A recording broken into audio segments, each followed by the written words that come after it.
In an effort to make room for people living outside in homeless encampments, the Manitoba government wants to free up space in existing Manitoba Housing units for transitional or supportive housing.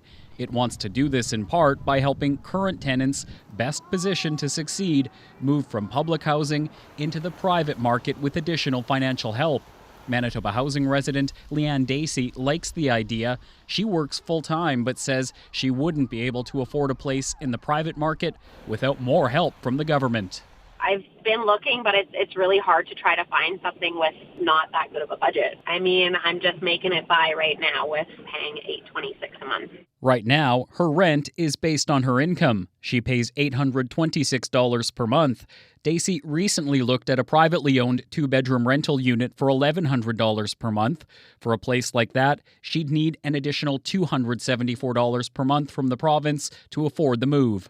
The NDP government isn't saying how much extra financial help it would be willing to give Manitoba Housing tenants or the maximum monthly rent that would be allowed under this plan. And those aren't the only wrinkles to sort out. So it's a tight market. It's a bad time to do the program because of that.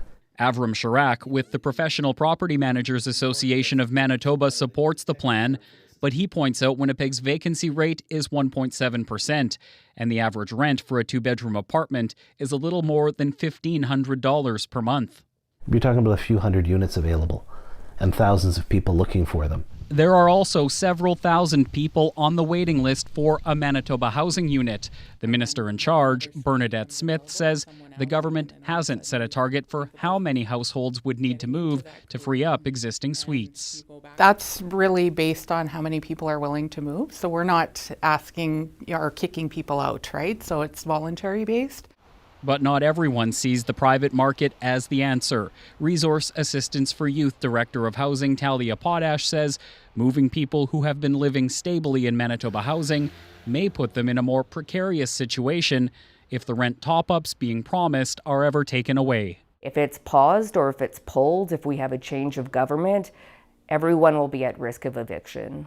She says a better solution would be building more rent-geared to income housing and better maintaining Manitoba's current supply of social housing units. Josh Crabb, CBC News, Winnipeg.